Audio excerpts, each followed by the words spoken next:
But I want to welcome everyone to our annual regular Zoom that we have featuring different regions around not only California, but elsewhere in the U.S. I'm Larry Shafrir with Syrah Wines. I'm a vice president of the board of directors of the Rhone Rangers, and very happy that you're all here.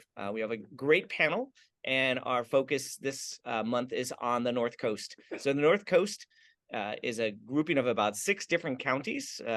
People are obviously most familiar with Napa and Sonoma, but there's Mendocino and there's Lake and there's Solano counties and Marin County as well. So the wines we're going to be talking about today encompassing all those areas. And the North Coast is certainly an important part of the Rhone Rangers. Some of the earliest plantings, probably the earliest plantings of Rhone varieties in California were planted in that region. It's an area that's not as well known for Rhone varieties because other varieties have kind of overtaken it in terms of popularity, but there certainly are some fantastic Rhones grown throughout that region. So we're excited to share some of those with you. Stacy Briscoe is our moderator for today. I've known Stacy for longer than I care to admit. Stacy is the senior editor of the Wine Enthusiast magazine. She joined the team in 2022 after freelance writing for the publication for many years. Previous to that, she held positions as the managing editor for Wine Industry Network, assistant editor of Wine Business Monthly, staff writer of Wines and Vines, and then she's also done a whole bunch of freelance writing, and just a wonderful, wonderful, wonderful person. She has moderated the panel at our Rhone Ranger experience in Paso as well in the past. So without further ado, Stacy, I'm going to hand it over to you. Awesome. Welcome. Thank you very much. Oh, no, it's my pleasure. I have a soft spot for the Rhone Rangers. It was my first industry event I ever went to back when I was getting paid via tickets to industry events. It's like, go to an event and write a piece and we'll give you free tickets to, and it was the first one I ever went to, and I met so many people there that I still am connected to today. So it's my pleasure to be here. Absolutely. So like Larry said, there's a lot of, and that was a really good segue actually, into how I want to start, a lot of historic vineyards out here that are planted to Rhone varieties. And I know some folks are drinking along with us, hopefully. A lot of folks are drinking along with us. It's close enough to 5 o'clock, it's 4. And so I want to go through winery by winery and have first to talk about kind of your sense of place, like where are these grapes that you picked and turned the wine, like what is that sense of place? What is the history there? What is the environmental influence before we get into the actual wine? And so I do want to start with the Grenachista, Casey, if you don't mind, because I saw that you source these grapes from Contra Costa, and nobody quote me, but I think some of the oldest California vines are grown in Contra Costa, but I'll let Casey talk about that. I do get a little fruit from Contra Costa County. This is not the wine that you're tasting today. Does not have any of that in there. But I'm actually from Contra Costa County originally. So when I was growing up in a little town called San Ramon, which is no longer a little town anymore, we would drive to go like the U-Pick orchards out in Brentwood and Antioch, and there's where all those old vines are on the sand, where they miraculously escaped phylloxera because they're on that sandy soil. And yeah, there's some beautiful Mourvedre and Grenache, and in fact, Cline, grows plenty of it over there. But being a Northern California native, I just think it's such a neat spot. It's not very pretty, but they grow some great grapes there. But I've always had a soft spot in my heart for Rhone varietals too. I started working in the wine industry down in the Central Coast. Went down to San Luis Obispo to go to college, and Pinot was king, and it obviously still is. But one tasting I was having, someone brought a barrel sample of, I think it might have been the first crop off of Michael Larner's vineyard in Ballard Canyon of some Grenache, and I was just like, what is this? Like, this is what I've been looking for. And it just stuck with me. So, a couple of years later, I will someday, if I ever have a label, I'm going to make single vineyard Grenaches like they do Pinot Noir and really showcase the grape and its site. And This is actually my 10th year with the Grenachista that we started in 2013, and we went from one vineyard to, I mean, I can't even count anymore. We're 10 vineyards and like 16 different SKUs, all Grenache Noir or Grenache Blanc based. And we actually planted a little Grenache Gris that'll be coming online next year. So we'll have all three of those covered. Where's the Grenache Gris from? Because I've not seen a lot of that. And there's not a lot of it. There's pretty much 3 vineyards. William has a little bit, and that's where we got the budwood for it. There's a little bit up in McDowell Valley at the Gibson Ranch that, you know, is 108-year-old vines. And I believe there's 2 sites there's one in San Luis Obispo and one in Santa Barbara County. And as far as I know, that's it. So we got some budwood from William last year. There's a little bit of fruit on the vineyard this year, but it's not enough to do anything with. And then next year we're going to make a fun white wine out of it. Awesome. So in terms of you said you have like 8 or 9 different SKUs of Grenache. In terms of the one that we have in front of us, what makes this one stand out? I assume each one is going to be different if you have that many. Yeah, well, you know, I make some weird stuff. So I would say that I probably like 16 SKUs because we do, Okay. I do 2 pet nats, some piquettes, you know, I think there's 7 different vineyard designates. So if anybody wants to study in Grenache. It's really fun to like put them all next to each other and just see that how different each site is, or the clone selections, and knowing that the same dude's making it in the same way. I don't really change my style for each vineyard because it's really the way I make wines. It's 100% whole cluster and native ferment, so it's really site driven and clone driven, and it's pretty neat to taste like the same vintage with 9 different, you know, single vineyard designate Grenache Noirs and be like, holy cow, these really are different wines. What was the original question? Well, assuming, you know, you've got these 16, and I know you said they're basically the same wine. Why don't you walk us through your winemaking process for this one, and maybe tell us how this stands out in your portfolio? This is the 2021 North Coast, and in 2022, I've always kind of had this thought as like, well, you know, we're making all these single vineyard designate. What would they taste like if I made one wine out of them?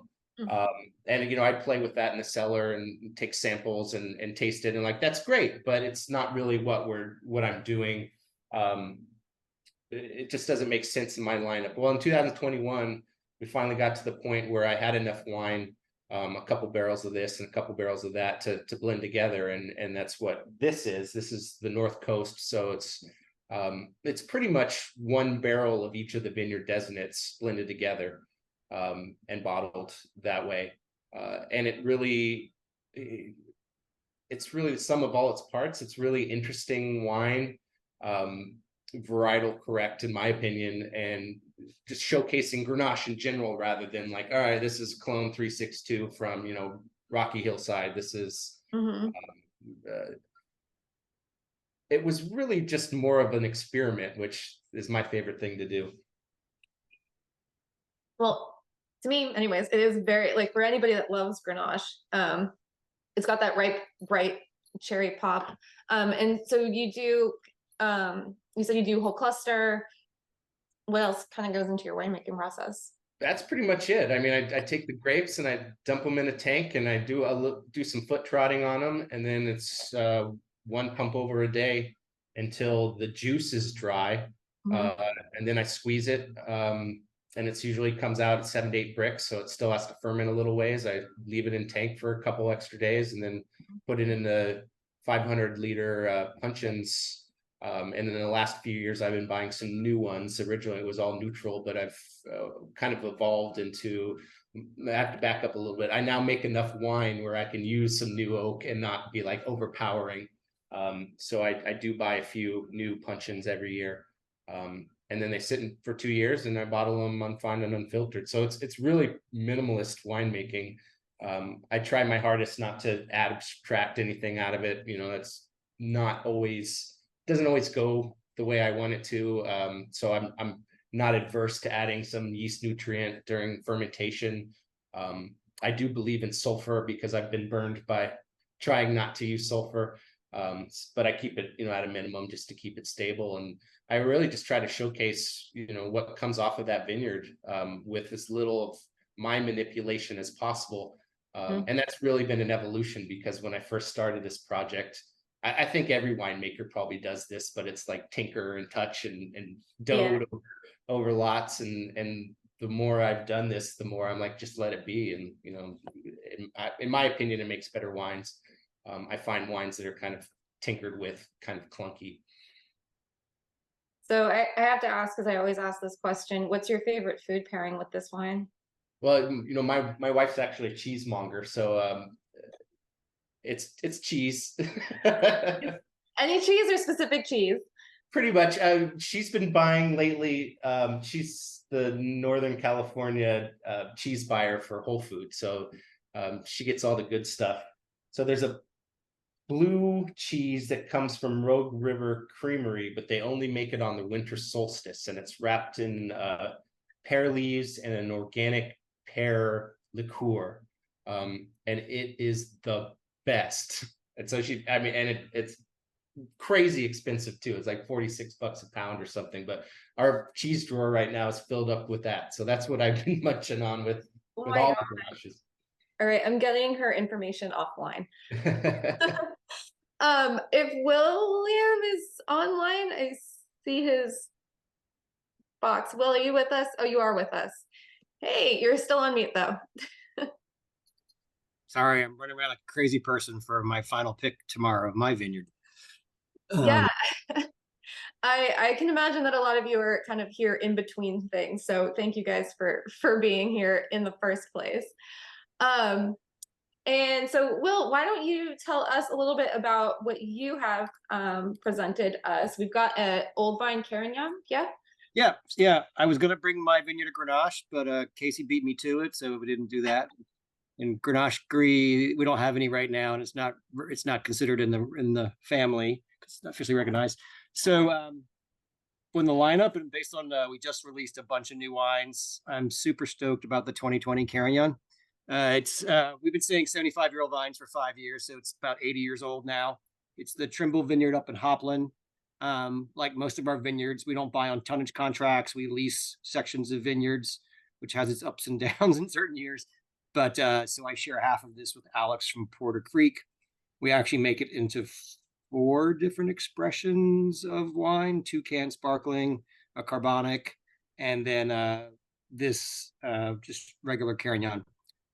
Grenache Gris is a mutation of Grenache Noir. It's just not recognized in the Rhone Rangers family as a variety because there's not enough of it around.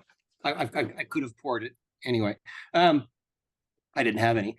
I fell in love with Carignan. I started making this, I think, in 2012 or 13. A guy who no longer makes it had made some, and I was really impressed by the lightness of it. I mean, Carignan traditionally is a big, dark, brooding, tannic, stain your teeth purple, high alcohol, which are wines we don't care for. We make very light style wines.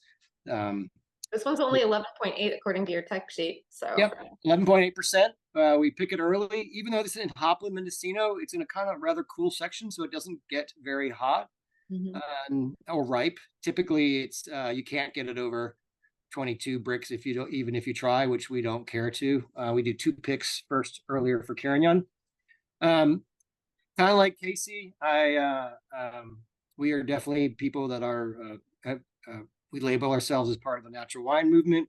We do native yeast fermentations for 14 vintages. We do all neutral barrel. Some puncheons, not for this one. We ferment no tanks, 3/4 ton small tea bins. I think that's part of the way we make this Carignan in a lighter style. I kind of call it my ballerina and cowboy boots, if that's not offensive to anybody. It has the structure and depth of Carignan, but a lighter, almost kind of cru Beaujolais-ish kind of texture. It's crunchy, juicy. It's also the wine that's our most universal. When somebody makes a mistake coming to our tasting room looking for a big red, besides saying, "Why the fuck are you here?" Sorry, I shouldn't know F-bombs. Why are you here? There's 300 wineries in 30-mile radius that have big reds. It's usually the one that punches across all categories, just because if you are looking for a bigger red, it will fool you. If you appreciate lighter, zippier Loire reds or other similar areas, you kind of get more of that characteristic. We do not always do 100% whole cluster. One of the ways I've learned over the years in doing whole cluster, which I think is a technique not understood by a lot of traditional winemakers, and got a lot of flack when I first started making Carignan whole cluster, that it was going to be too tannic. If anything, I find it's the opposite.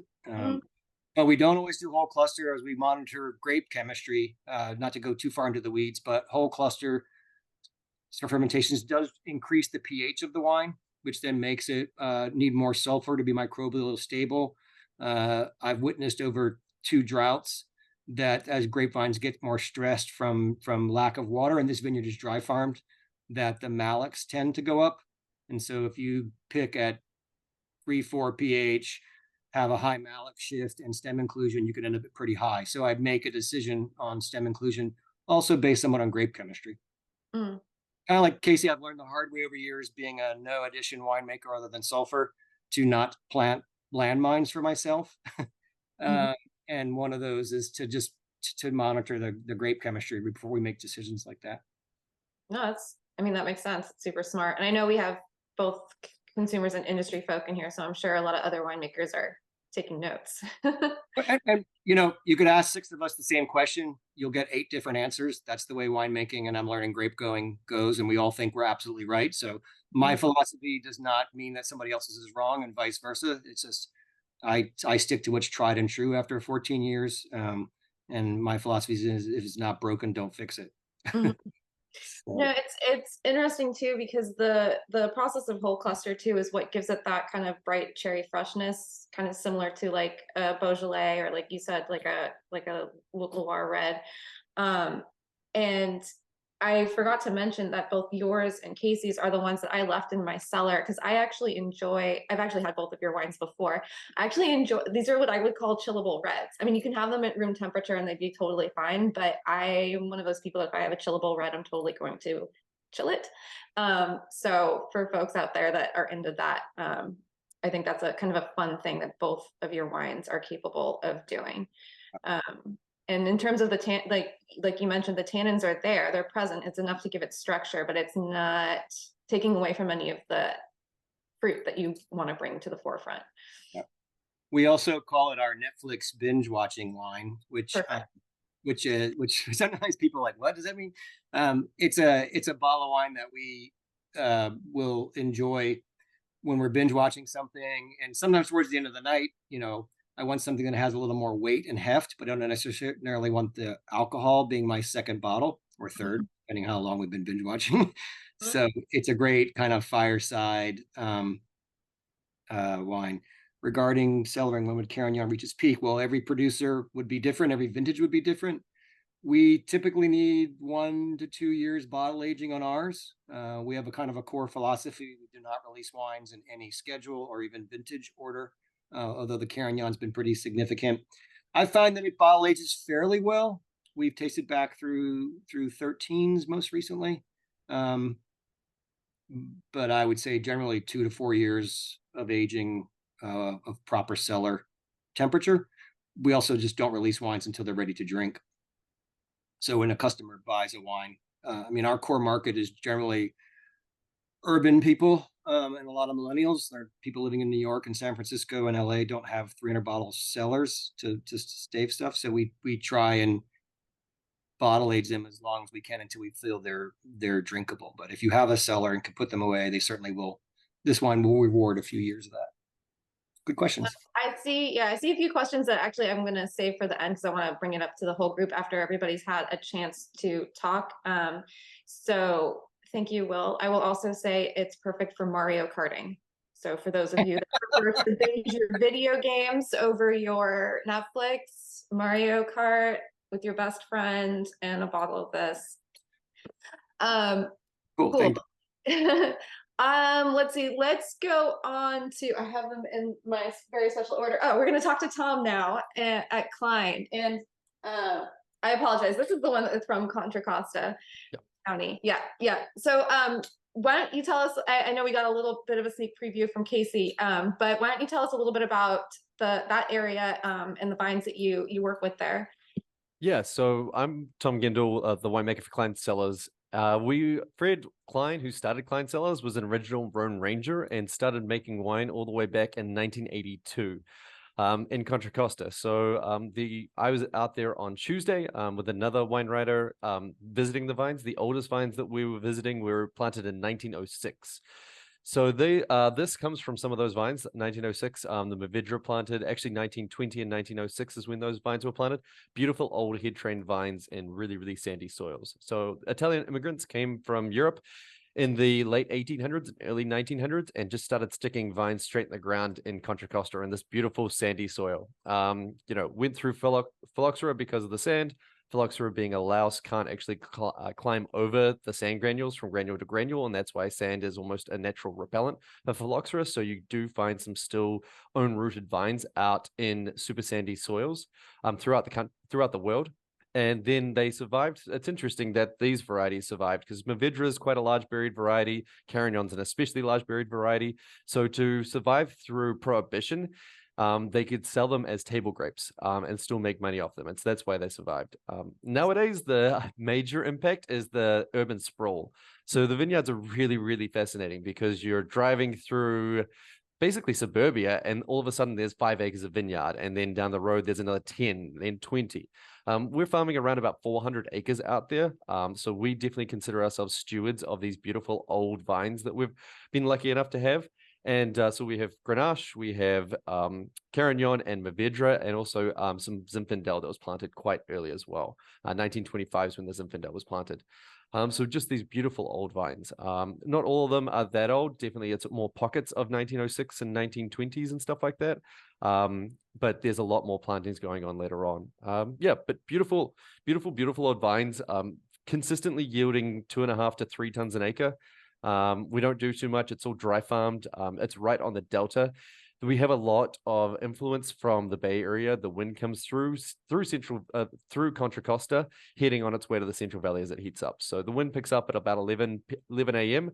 But I mean, during harvest time, harvest is normally 10th of August is when we start and goes all the way through till mid-September, maybe late September. This year, we've got our last pick tomorrow. So to give you an idea of how late this year is, it's kind of crazy. We're picking the last of the Carignan and some Alicante Boucher. So that's fantastic. As far as the wine goes, at Cline, we are a Rhone-based winery. We're known for Zinfandel, Rhone varieties. We're pivoting at the moment to make more Pinot and Chardonnay and Cab and Sauv Blanc. But I just counted, we make around about a dozen different Rhone wines. Mourvedre is one of our stars. We'd make Mourvedre 4 different ways. We do a Mourvedre Rosé. We have this Mourvedre here, which is our ancient vines, which is our biggest production Mourvedre. We make about 5,000 cases a year of this. And it's definitely a bold kind of big wine. It's not your light or elegant, unfortunately. It's definitely kind of a packed full of flavor, ripe plum characters. So we make about 5,000 cases of that. That's a blend of vineyards. The 1920 vineyard that I mentioned, Bridgehead, is our main vineyard, and then we augment it with a little bit from Alan Lucchese, our vineyard manager's home ranch, which he's got beautiful vines, but they're only about 50 or 60 years old. Then we make a single vineyard Mourvedre as well, called our Smallberry, and then we also do a late harvest Mourvedre from out there. It's kind of crazy because it's so hot and so dry out there. I mean, we stopped spraying in the vineyards there in May, so no more sprays or anything like that going on. We only use sulfur dust as well. It's very hands off as far as spray. The disease pressure is extremely low. And we managed to basically, it's kind of like a reverse Ripasso version because we don't need to pick them. They basically turn into raisins on the vine. And then we can pick them and treat them like a red wine as raisins. So basically pump overs and extraction as a red wine. We're picking that at like 30 bricks plus is the idea. So, it normally gets to 15% alcohol. It's kind of portish because you do get some VA in there, but it's amazing. So Mourvedre is a huge love of ours. We make it 4 different ways, and it's really fun to actually do the horizontal version of all our different styles of Mourvedre. But then also we obviously do Syrah, we do a Carignan, we do Grenache a couple of different ways as well. We've got lots of different grapes. And we've got a lot of Rhone varieties here in Sonoma as well. We were one of the earlier ones to be planting Syrah and Carneros. People told Freddie was crazy in 1991 when he planted a hillside to Syrah, and 98 and 99 he started winning medals and things like that for it. So no, it's just a huge amount of heritage and passion for the Rhone varietals out here. I want to ask you a bit of a cheeky question because I know somebody somewhere is going to be asking this, if not in the chat, like in their head. You made that comment about the vines only being 50 or 60 years old. So. It's a cheeky comment because I have the pleasure and the honor to work with such old vines. Exactly. So I just want to hear maybe your soundbite of the answer to the question, do old vines make better wines? Oh, I've got a cheeky answer for that one as well. So vines are like people, right? I try to equate them. We all like equating human qualities to grapevines and all the things, it's a personification. Yeah, it's personification. And grapevines are like people, right? So when they're babies, they're useless. They don't produce anything. And then as they're kids, they have lots of energy, but what they produce isn't very good. And then as they had teenagers, they're producing a lot. And like, you can question whether that's good or not. You have to really work hard to get good stuff out of them. But as they get older, they produce less and less, but what they produce is fantastic. And so that's kind of the idea and philosophy we have on old vines. And they do it more consistently as well. We don't get the big ups and downs on quantity. They're pretty consistent. I mean, they've been there for 100 years and basically just know what's going on. We don't overcrop them. You can't overcrop them. They don't want to throw it. Canopies are just right. 8 spurs per vine, 16 shoots per vine. That's about 24 clusters per vine, give or take. So yeah, no, it's really beautiful fruit out there, and we're really, really lucky to work with it. Just one more quick follow-up and then I'll move on. But because you equate them to people, and we know people, as we get, if one of us was to live to about 100, I think it's fair to say that we would need some assistance. Is there any specific challenges that you have working with vines that old where you have to maybe give them a little bit of elderly care? Well, how about we put it this way? Not all of them are still alive. So you replant as you go, if you know what I mean. So I would say like about 2/3 of the field is the original, but we've been replanting it for 50 years. So, you've got your oldest vines, which are massive things. They're absolutely gorgeous. And then some of the younger ones, and then obviously the medium ones that were replanted a long time ago when we took ownership of them back in about 1982 is when Fred Cline took ownership of them. And but his grandfather was farming them in front of him. That's how he actually learnt winemaking, by going out and with his grandfather farming these vineyards and making wine during his school holidays when he was a teenager. Yeah. Awesome.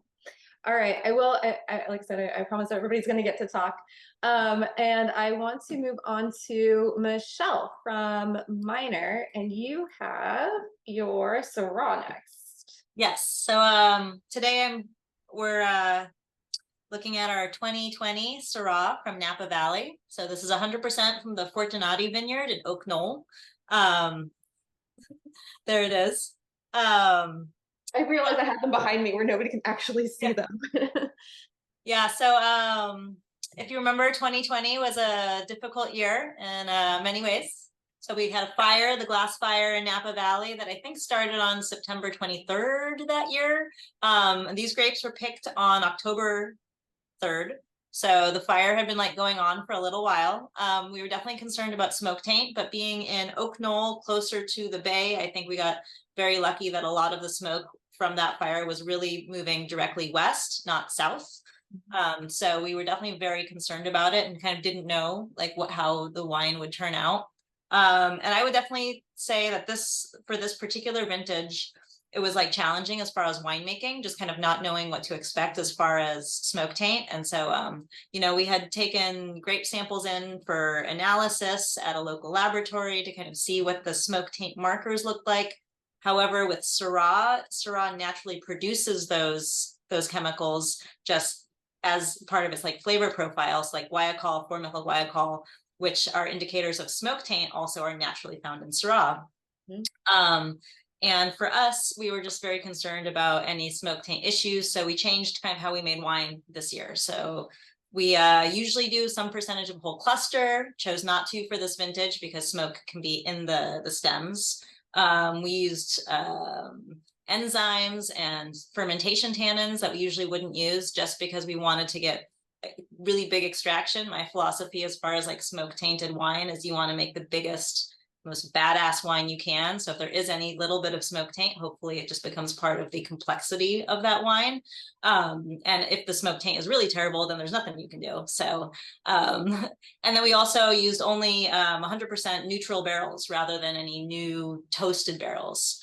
So I feel like for this wine, for me, it really like, I don't really get smoke taint on it. I think part of that is just because of the vineyard location and getting lucky. And then also not doing things as far as winemaking that could have increased the perception of smoke taint, like using stems or things that would be bringing more potential smoke issues into it. So I want to pat myself on the back for all that, even though maybe it's not really because of me.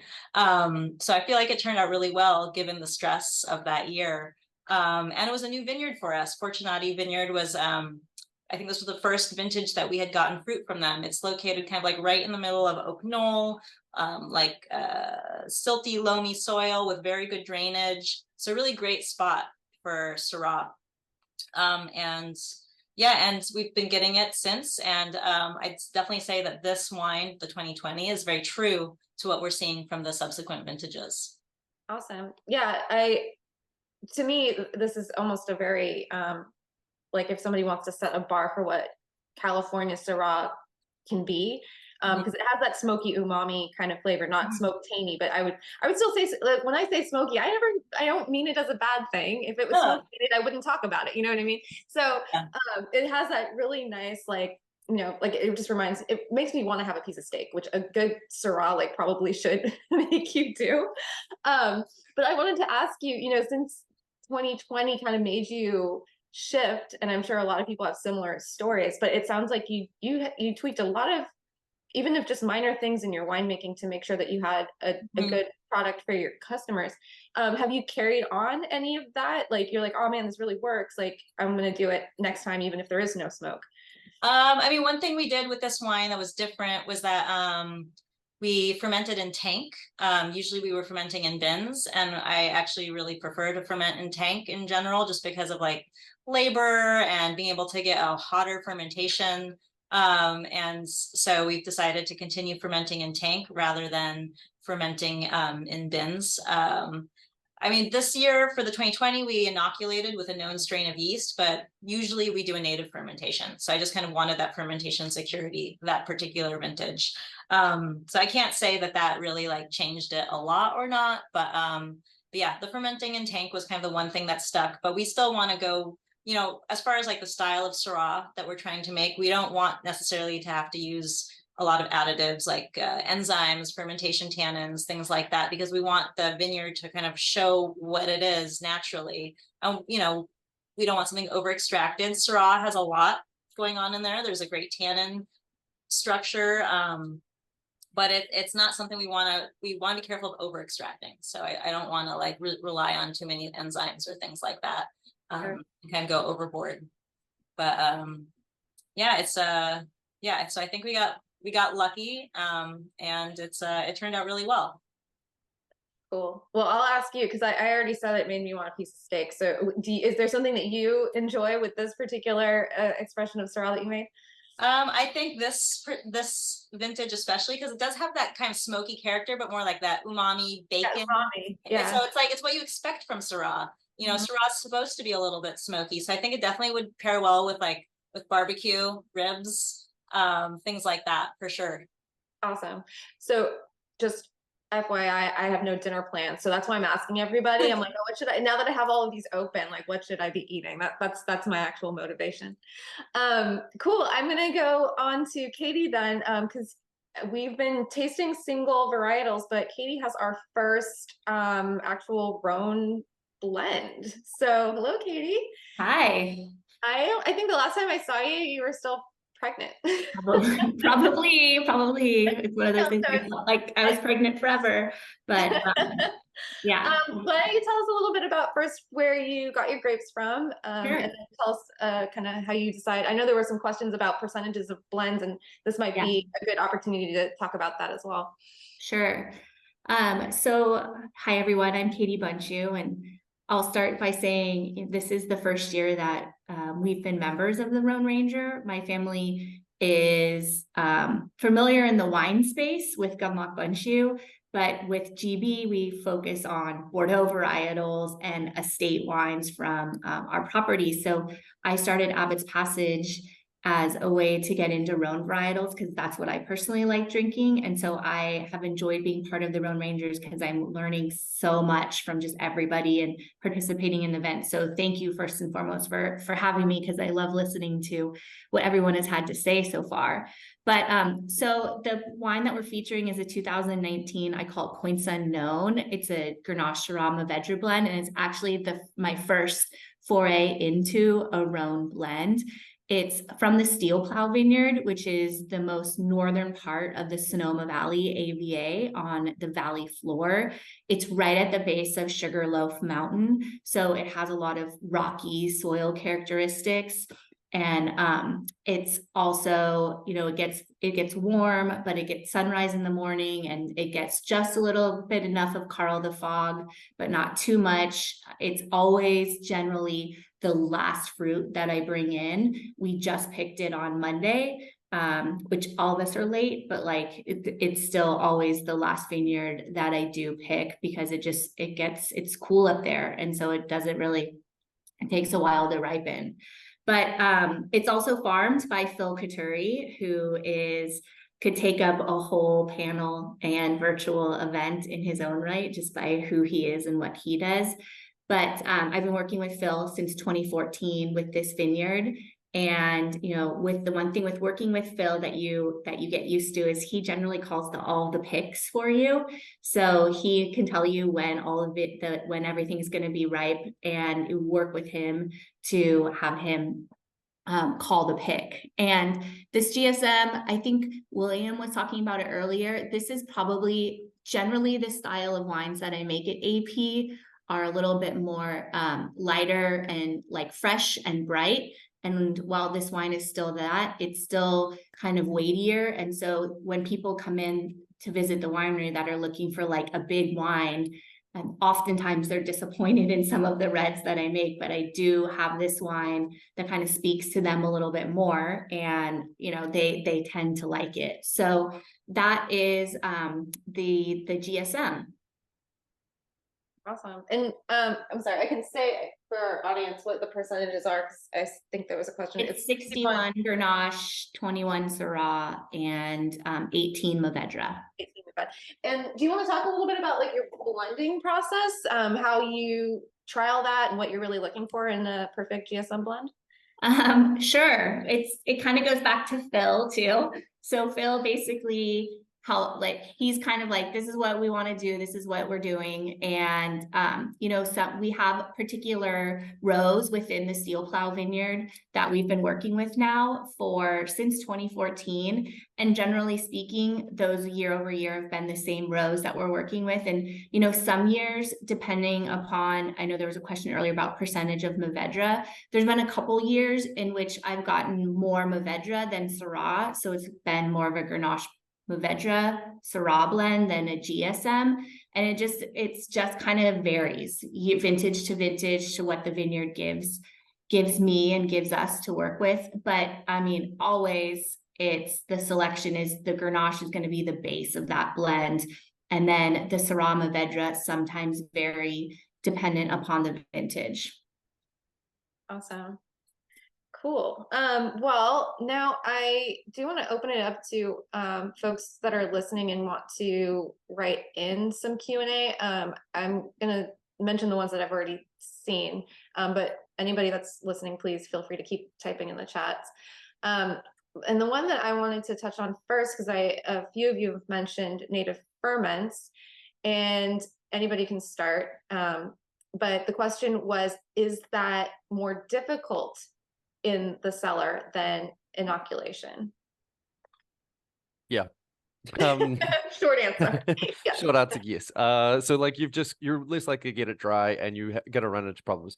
All of Cline's red wines at the winery are actually wild fermented. So the ancient vines Mourvedre is naturally fermented.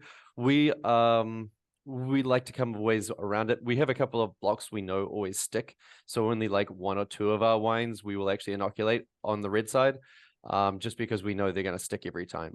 You've got a longer leg phase, which helps develop more flavor and more intensity in the wine. So you've got more depth of characteristic. So it's not as pure fruited. You get a bit more delineation and more detail.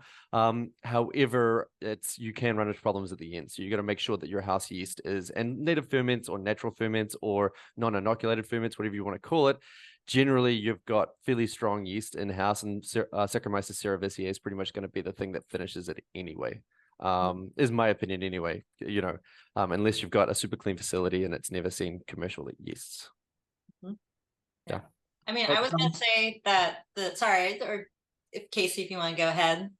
I was just going to say that I think for us, the most difficult part with native ferments, which we do for a number of our wines, reds, whites, especially for something that's being fermented in tanks. I like to do some of them native, but sometimes during harvest, when you have many different things coming in, you want to turn your tanks over faster, and native ferments don't let you do that. So I have to be careful with which ones you do native, knowing that you might want that tank for a second round for something else. But for us, I don't think we've had really issues with them sticking, but we do kind of like to do a little bit, not extended maceration, but kind of like really sitting on the skins for just a little bit, getting pretty close to dryness before we drain and press. I would be super scared to do a native ferment and then drain, at, 5 bricks or something. Will or Casey, do you have opinions you want to drop some knowledge? I mean, this is the religious holy war. You could get 27 different answers. I mean, I've had native yeast ripped through in 5 days. I just pressed a Carignan that was 22 days on the skins. I mean, we did get our own facility that it had never had ambient yeast, and everybody in the counter whispered for an entire year that we would never ferment anything because we had no yeast, which is just ridiculous. I mean, keep in perspective, we've been making wine for 8,000 years, and 7,900 we've not inoculated. So you're not right or wrong if you are. I mean, I will say if you're making higher octane wines or even super high acid wines, that's why we have yeasts that are designed to, like champagne yeast that are designed for high acid environments. We have yeast that are designed for high alcohol environments. There's really no right or wrong answer. To me, it's just ridiculous how much noise there is in the space on this and how much people will shake their head at me and go, oh my God, your wines can't be drinkable. They must stick all the time. We've had 2 stuck fermentations across 14 years of 20 wines. So there's no right or wrong answer in this, and it should not be the religious holy war that it is. Boom. I personally inoculate my whites and rosés just because in my experience, those stick if you do natives, but with the reds, I've never had a problem. I'm also making wine in a facility that I run where 90% of our production is Pinot. So I know that it's a native start, but it's RC212 that's actually taken it home. And I really don't see any difference between my uninoculated lot and the lot of Pinot sitting next to it that's got 4 pounds per thousand of yeast added to it. They ferment just the same. So I kind of echo William's thought there that the yeast is already there, and it saves us a bunch of money because we're getting it for free from our neighbors. I want to ask just a quick follow-up question, because I hear this from people that are trying to be quite clever, and I don't know if they are clever or not. Can you, in the finished wine, say, oh, like if you're tasting this blind, because you guys work with native and know it can you say, hey, this tastes like it's been fermented with native yeast? Is there some kind of aromatic or palate experience or anything? I mean, I know we're talking about Rhone wines here, but I know a few years ago we sent in our Pinot Noir wines during mid-fermentation for genetic analysis, so we could see what the main Saccharomyces strain was that was dominating those fermentations. And it was for multiple Pinot Noir fermentations, and across the board, it was RP15, which is not even a strain that we usually use in our cellar. So it's just, but you can buy it. So it's just really interesting to see, like, oh, that's what is fermenting our Syrah or our Pinot Noir, at least that particular vintage.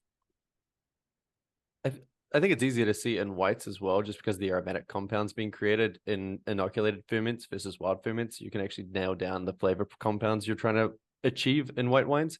In red wines, it's a bit of, like you said, you've got the grapes in there. There's a million yeast on them already and stuff like that. And yeah, it's a bit of marketing stuff and whatnot, but it is kind of nice to be able to talk about.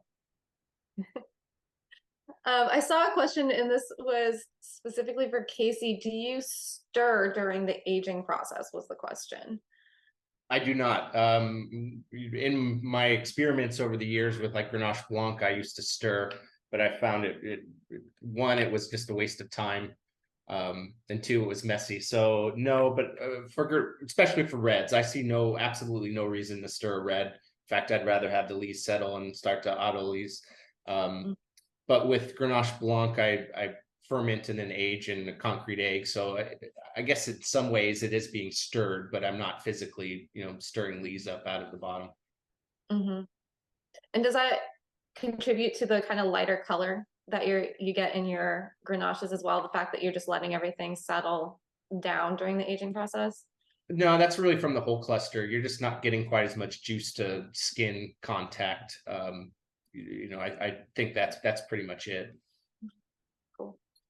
Oh, I see one other question. Oh, here's a good one. Sorry, I didn't have the Q&A. Would you characterize NorCal Rhones as similar-ish to Northern Rhone in comparison to SoCal or Central California Rhones being more like the Southern Rhone wines? Or do you not think it makes a difference if you make a Rhone varietal in NorCal versus SoCal?